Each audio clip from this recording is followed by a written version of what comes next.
பொதுத்துறை வங்கிகளில் இருக்கக்கூடிய 4455 ப்ரொவிஷனரி ஆஃபீஸர்ஸ் மற்றும் மேனேஜ்மெண்ட் ட்ரெயினி பணியிடத்திற்கான ரெக்ரூட்மெண்ட் நோட்டீஸை ஐபிபிஎஸ் வெளியிட்டிருக்காங்க.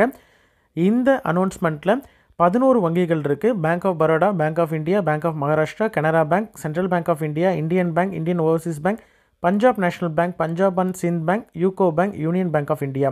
இதில் 5 பேங்க்கில் இன்னும் நோட்டிஃபிகேஷனில் வேகன்சி டீட்டெயில்ஸ் அனௌன்ஸ் பண்ணலை. அது போக ரிமைனிங் இருக்கிறதுல தான் 4455 வேகன்சி இருக்குது. இந்த 5 பேங்க்கில் வேகன்சிஸ் அனௌன்ஸ் பண்ணாங்கன்னா இன்னும் ஒரு 2000 மேலே வேகன்சி இன்க்ரீஸ் ஆகும். சரிங்களா? இதற்கு ஆன்லைனில் தான் அப்ளை பண்ண முடியும். மினிமம் எனி டிகிரி முடித்த கேண்டிடேட்ஸ் அப்ளை பண்ணலாம். சரிங்களா? இதற்கு ஆன்லைனில் அப்ளை பண்ணுறதுக்கான கடைசி நாள் 21/8/2024. இதற்கான சென்டர்ஸ் என்ன, எக்ஸாம் பேட்டர்ன் என்ன, எப்படி எக்ஸாம் இருக்கும் அப்படின்ற கம்ப்ளீட் டீட்டெயில் வீடியோ டிஸ்கிரிப்ஷனில் கொடுத்துருக்கேன். இன்ட்ரெஸ்டட் கேண்டிடேட் அதை பார்த்து தெரிஞ்சுக்கிட்டு அப்ளை பண்ணுங்கள். உங்களோட ஃப்ரெண்ட்ஸ் சர்க்கிளில் யாராவது எனி டிகிரி முடிச்சிருக்காங்க, பேங்கிங்